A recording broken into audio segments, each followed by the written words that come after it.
ایک ता का मामला। आज हम अरबी ग्रामर की एक ऐसी गुत्थी सुलझाएंगे जो अक्सर सीखने वालों को परेशान करती है। एक ऐसी अलामत जो दिखती कुछ है मगर होती कुछ और है।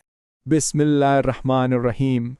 तो सवाल यह है कि भाई ऐसा कब होता है कि मोन्नस की कोई अलामत मौजूद हो लेकिन इसका मोन्नस होने से कोई ताल्लुक ही ना हो। आइए आज इसी राज से पर्दा उठाते हैं।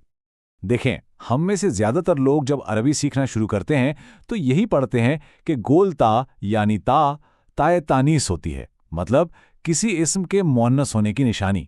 लेकिन कभी कभी ये उसूल बिल्कुल काम नहीं करता। अच्छा, इसको एक मिसाल से समझते हैं। लफ्ज़ है शजरुन। इसका मतलब है बहुत से दरख्त, यानी एक कलेक्टिव ग्रुप। लेकिन जैसे इसके आखिर में गोलता लगती है, ये बन जाता है शजरतुन, यानी सिर्फ एक दरख्त। तो यहां तो ता ने मुअन्नस नहीं बनाया बल्कि जमा से वाहिद बना दिया। है ना दिलचस्प बात?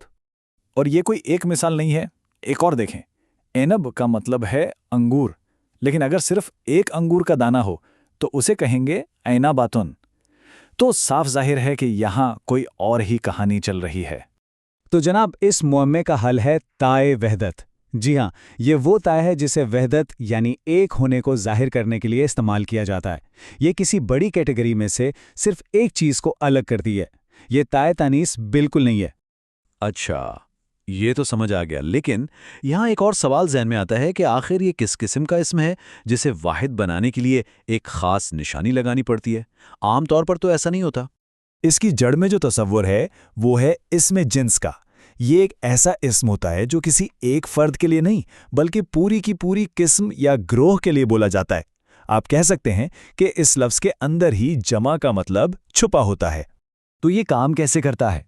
बहुत आसान है। देखें, सबसे पहले हमारे पास होता है इसमें जिन्स, जैसे नमलुन यानी चींटियां। ये लफ्ज़ पहले ही पूरे ग्रोह को जाहिर कर रहा है।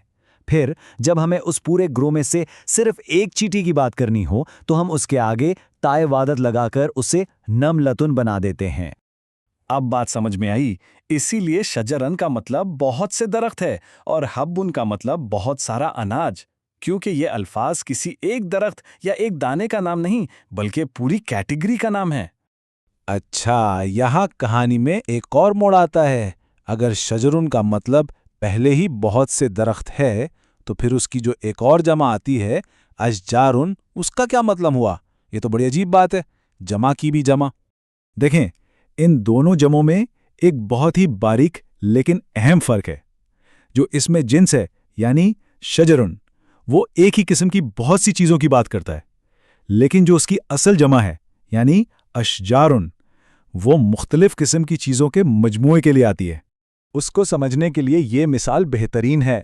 ज़रा तसव्वुर करें कि एक बाग में सिर्फ और सिर्फ आम के ही दरख्त हैं, तो इस बाग के दरख्तों को शजरुन कहा जाएगा। लेकिन अगर एक दूसरा बाग है जिसमें आम भी हैं, खजूर भी है, बेरी के दरख्त भी हैं, यानी कई किस्में हैं, तो अब इन सब को मिलाकर अशजारुन कहेंगे। तो अब पूरी तस्वीर को एक साथ देखते हैं। पहला कॉलम है इसमें जिन्स यानी एक ही किस्म की बहुत सी चीज़ें।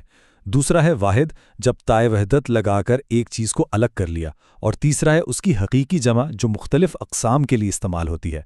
तो बात ये निकली कि गोल ता देखते ही ये फ़र्ज़ नहीं कर लेना चाहिए कि ये मुअन्नस की अलामत है, बल्कि ये एक अहम इशारा भी हो सकता है कि यहाँ किसी इसमें जिन्स की एक इकाई यानी एक सिंगल यूनिट का जिक्र हो रहा है।